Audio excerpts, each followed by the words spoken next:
Looking to book your next flight, but something about paying full price just doesn't sit right with you? Same. In this video, I'm going to give you my best tips and tricks on how to save money when booking your next flight. Stick around to the end for some bonus tips for those of you willing to go the extra mile. No pun intended.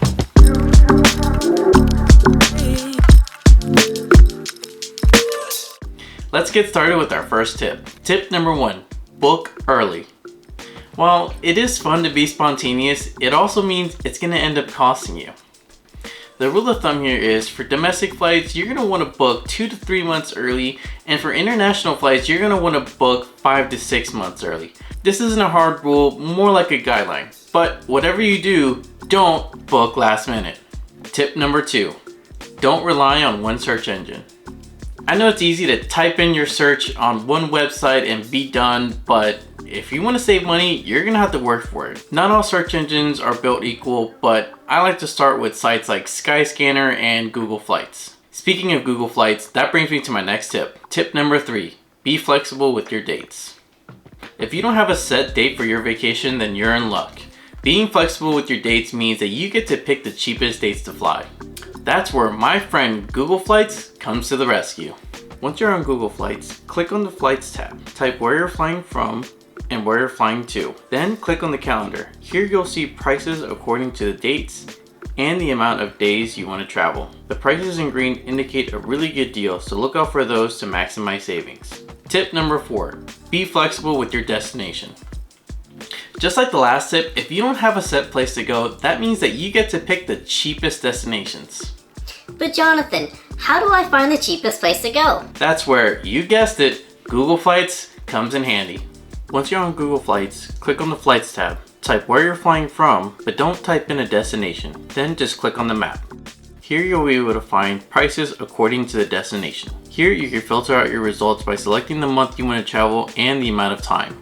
Now explore and find your perfect destination. For international travel, my advice is go where the exchange rate favors your currency. Tip number 5, don't fly direct. Flying direct is a luxury and it's one you can't afford. Well, not if you're trying to save money, that is. We often have to pay more for the convenience of flying direct, but if you're in no rush to get to your destination, then just sit back, relax, and just enjoy all the savings. Tip number 6, sign up for flight alerts.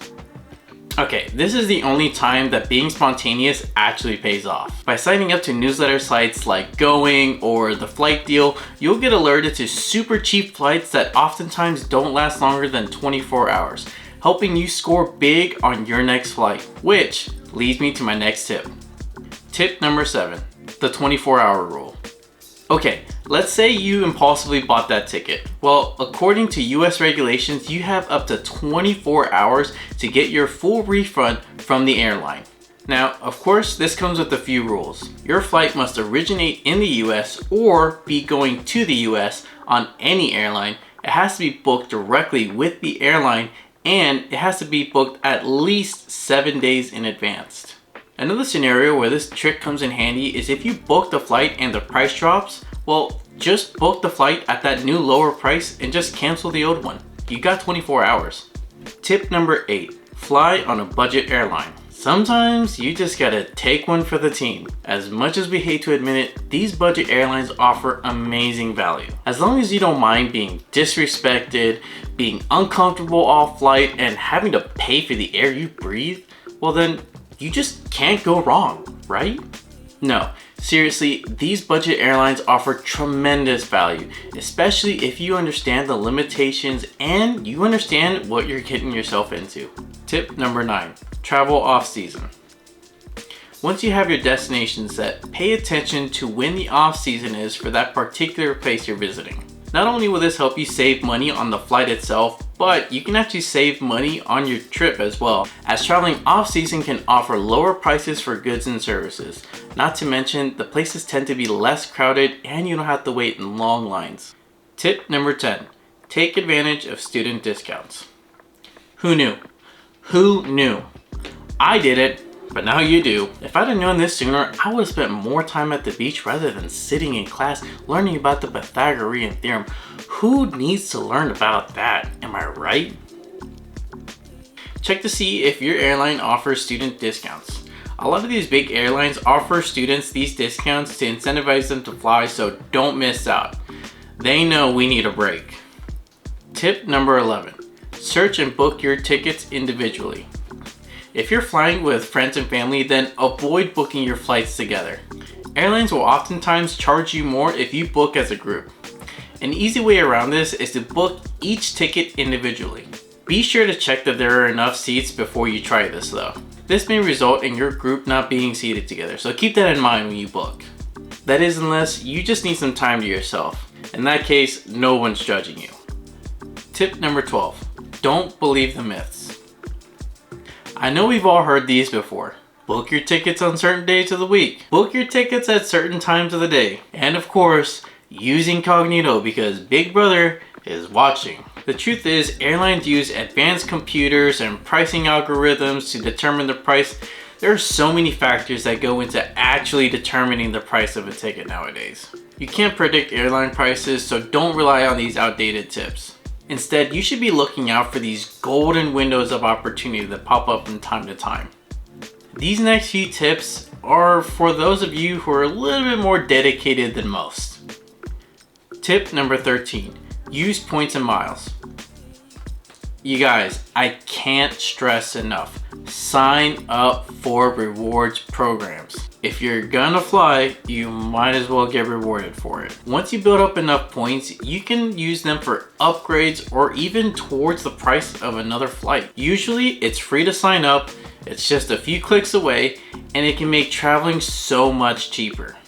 Tip number 14, credit cards.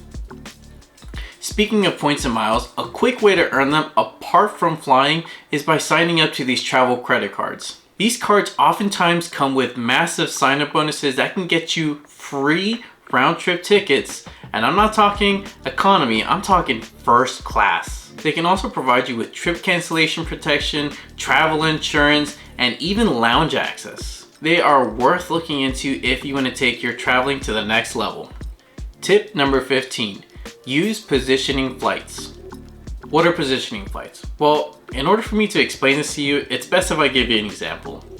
Okay, let's say you want to go to Italy. You want to have yourself a slice of that delicious Italian pizza. But you notice that tickets to Italy are like $1,000. So you keep looking and you find that tickets to Prague are only like $500. But you also notice that tickets from Prague to Italy are only 30 euros. You see where I'm going with this? So by using Prague as a positioning flight, it gets you closer to Italy, which then allows you to travel on these budget airlines that can get you to Italy super cheap. I found that this trick tends to work better when traveling to Europe, but feel free to use this trick on your next destination. Who knows, this could end up saving you hundreds of dollars. Tip number 16, mix and match airlines. When you go to book your flight for a trip that has multiple stops, be sure to shop around and find the perfect combination of airlines that gets you to your destination. Tip number 17, book tickets in other currencies. If you're traveling to a country with a weaker currency than yours, then it's worth looking to see if the flight is actually cheaper in the local currency. I've actually used this trick before to book resorts at a much lower price than if I had booked it in US dollars. It's a little bit more work, but oftentimes it can pay off. Tip number 18, skip lag. Alright, this one comes with a warning, but if you're truly desperate to get a deal, then this can work. The way skip lagging works is you book a flight where your connecting flight is your actual destination. So once you get to your connecting airport, you just leave and miss your flight. This only works with flights that are one way, not round trip. Again, be careful using this trick as it can actually get you banned from airlines. So use it at your own risk. Oh, and this means you can't check a bag because if you do, it's gonna end up at the final destination, not where you got off. Tip number 19, search incognito. Okay, I know I said that this one falls into one of the myth categories, but if you're convinced that these airlines are tracking your shopping habits, then it's worth a try. Just be sure to use a private browser like DuckDuckGo, and for some added security, you can even use a VPN. Tip number 20, book directly with the airline. While this tip won't always result in the lowest price, it can actually save you money in the long run. Let's say something goes wrong with your flight, but you booked your flight through a third-party vendor. Well, you're at the mercy of these third-party vendors. You can avoid this frustrating situation by just booking directly with the airline. They tend to favor people who directly book with them. Plus, this helps earn rewards that you can use towards future flights. I hope you guys enjoyed this video and found this information useful. If you did, then share it with a friend, like and subscribe. And if there's any tip that I didn't cover in this video, then leave it down in the comment section below. Thank you so much for watching, and I'll see you in the next video.